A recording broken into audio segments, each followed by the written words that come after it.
Assalamualaikum warahmatullahi wabarakatuh.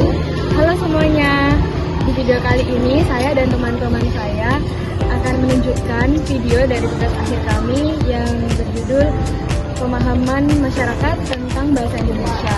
Nah, di sini saya dengan anggota saya ingin memperkenalkan diri terlebih dahulu. Perkenalkan, nama saya Auladani Syahan Abdullah dengan akhiran NIM 1032. Saya dari Fakultas Ilmu Budaya.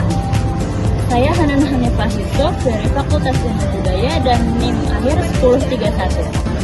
Perkenalkan, saya Sedah Laksana dengan akhiran 1064 dari Fakultas Ilmu Kebudayaan dan Perkenalkan, saya Fatimah Zahro dengan NIM akhir 1015 dari Fakultas Ilmu Komputer Prodi Teknologi Informasi. Saya Oleh Mudara Latifah dengan NIM akhir 2025 dari Fakultas Ilmu Komputer. Sekian perkenalan dari kelompok 8. Selamat menyaksikan videonya. Bye-bye. Halo semuanya, perkenalkan saya Auladani Syahan Abdullah dari Fakultas Ilmu Budaya akan mewawancarai dengan kakak siapa ini? Nama saya Hilmi Sylvia, biasa dipanggil Hilmi dari Fakultas Hukum Prodi Ilmu Hukum. Oke, jadi langsung aja ke pertanyaannya ya kak ya. Jadi berkomunikasi secara profesional menuntut 3 hal nih kan. Ya. Nah, yang pertama itu wawasan atau materi yang disampaikan. Yang kedua cara penyampaian meliputi gerak, intonasi suara dan penekanannya. Lalu yang ketiga ada keterampilan. Nah, menurut Anda sendiri nih gimana maksud dari hal tersebut? Menurut dari saya sendiri itu komunikasi yang profesional, dimana yang pertama kan ada wawasan. Itu maksudnya itu kayak apa yang kita sampaikan itu kayak kita udah paham. Jadi tanpa berbelit-belit, tanpa membuang-buang waktu, jadi kita menyampaikannya dengan jelas, singkat, tapi tepat pada apa yang kita tujui. Nah, terus untuk yang kedua itu meliputi pemahaman ya. Iya, pemahaman. Nah, untuk pemahaman itu gimana cara kita menyampaikan sebuah wawasannya atau sebuah materinya itu bisa dipahami sama lawan bicara kita. Nah, itu biasanya melalui gerak, mungkin cara ekspresi kita, mengekspresikan gimana cara kita berbicara, lalu dengan penekanannya itu mungkin dalam intonasinya, atau cara gimana dia menyampaikannya, atau secara emosional, atau mungkin dengan tekstur gaya bahasa yang sederhana dan normal. Terus yang terakhir keterampilan. Mungkin keterampilan itu opsional, menurut saya opsional karena itu tergantung bagaimana seseorang berkomunikasi dengan gayanya masing-masing dengan terampil. Jadi mungkin dari gaya penampilannya, jadi dari segi penampilan yang terampil ataupun gaya bahasa yang disampaikan. Bener banget, rinci banget ya jawabannya. Iya. Oke, bagus kak, bener banget. Jadi kalau mau berkomunikasi atau menurut profesional itu emang harus meliputi hal yang tadi kakak jelaskan. Itu semua udah kakak jelasin banget gitu. Sip banget, mantap. Nah, makasih ya kak ya. Sama-sama. Dadah. Jadi dengan saya Hanan Hanifah dan narasumber saya. Perkenalkan, saya Sofia. Jadi saya mau bertanya nih, menurut Anda apa sih pentingnya membaca di kehidupan sehari-hari itu? Terus kayak apa? Adakah hubungannya dengan intelektualisasi? Oke, jadi kalau menurut saya pribadi, membaca itu punya banyak banget manfaat ya guys. Jadi kayak membaca itu bisa menambah wawasan karena aku pikir dengan membaca itu bisa meningkatkan literasi. Terus nggak cuma itu, karena manfaat membaca itu bisa meningkatkan fungsi otak kita juga.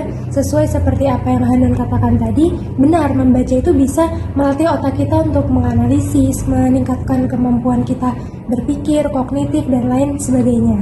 Terus dengan membaca itu bisa meningkatkan konsentrasi kita juga, dan juga meningkatkan empati. Nah, kalau meningkatkan empati itu biasanya kan membaca itu kan nggak cuma kita baca karya ilmiah doang gitu kan ya, nggak cuma jurnal, nggak cuma buku pelajaran, buku paket, tapi juga kita membaca tuh bisa dari novel, komik. Nah, itulah yang membentuk empati kita. Jadi nggak melulu tentang karya ilmiah saja yang dibaca, tapi kita juga bisa mulai dari yang ringan-ringan dulu nih membaca, kayak dari baca cerita pendek, novel, atau lain sebagainya. Itu juga punya manfaat yang baik buat kita, begitu. Oke, jadi padahal kita nggak usah membaca yang berat-berat gitu juga udah bisa menambah Iya, pengetahuan benar, kita, benar. menambah kosakata kita dan empati kita juga gitu Betul ya. sekali. Oke, jadi sekian wawancara dari saya. Sekian, udah. Udah, terima kasih guys. Thank you. Iya, jadi pada kali ini saya ingin mewawancarai saudara dengan topik sejarah bahasa Indonesia. Sebelumnya, saudara bisa memperkenalkan diri terlebih dahulu. Perkenalkan, nama saya Adia Fitriati dengan NIM 23 dari Fakultas Ilmu Komputer Jurusan Teknologi Informasi. Nah, saudara Adit, apakah saudara Adit ini mengetahui peristiwa yang terjadi pada tanggal 28 Oktober 1928? Hari Sumpah Pemuda nggak sih? Nah, iya betul. Nah, apakah Anda mengetahui pengaruh peristiwa Sumpah Pemuda ini terhadap lahirnya bahasa Indonesia sebagai bahasa pemersatu bangsa Indonesia? Mungkin gara-gara Sumpah Pemuda itu kan dari pemuda-pemuda berbagai daerah ya. Untuk lanjutannya saya lupa. Ya, jadi peristiwa Sumpah Pemuda ini mempunyai pengaruh yang besar terhadap lahirnya bahasa Indonesia sebagai bahasa pemersatu bangsa. Jadi melalui peristiwa Sumpah Pemuda ini, para pemuda dan pemudi dari berbagai ras, suku, dan daerah yang berbeda-beda berkumpul dan menyepakati bahasa Indonesia sebagai bahasa bersama. Nah, supaya masyarakat itu dapat berkomunikasi dengan mudah tanpa perlu memikirkan perbedaan suku, bahasa, tiap suku, bahasa, dan juga daerah yang berbeda-beda. Nah, sejak saat itu pula bahasa Indonesia ini mulai digunakan secara luas dan disepakati menjadi bahasa persatuan bangsa Indonesia. Terima kasih ilmu barunya. Ya, saya juga terima kasih karena sudah berkenan diwawancarai. Selamat siang. Makasih ya. Semua, perkenalkan nama saya Aulia Nabila Wafa dari Fakultas Ekonomi dan Bisnis. Nama saya Triola Monica dari Fakultas Ekonomi dan Bisnis. Di sini saya akan bertanya tentang pengaruh bahasa gaul terhadap kemampuan berbahasa Indonesia yang baik dan benar. Jadi menurut saya pengaruh tersebut itu cenderung negatif karena dapat menurunkan kemampuan dalam berbahasa formal dan mengaburkan kaidah tata bahasa yang baku dan juga menciptakan potensi kesalahpahaman seseorang di dalam konteks resmi tersebut. Di mana hal tersebut ada beberapa contohnya. Yang pertama itu menurunkan kemampuan berbahasa formal karena terlalu sering menggunakan bahasa gaul dalam kehidupan sehari-hari dan dapat membuat seseorang itu kesulitan berbicara ataupun menulis dalam bahasa Indonesia yang baik dan benar. Yang kedua yaitu mengabaikan kaidah berbahasa. Bahasa gaul itu seringkali terjadi mengabaikan kaidah tata bahasa baku. Jadi akan mengakibatkan itu merubah struktur kalimat dan tidak mengikuti ejaan yang disempurnakan oleh EYD. Oke, terima kasih atas jawabannya. Hai semuanya, jadi kali ini saya akan mewawancarai teman saya.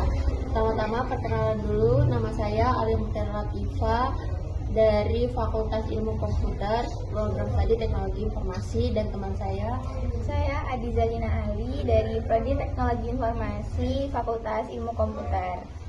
Nah, saya mau tanya nih, mengapa sih bahasa Melayu dipilih sebagai dasar bagi bahasa Indonesia, padahal jumlah penuntunnya tuh tidak sebanyak bahasa Jawa? Kalau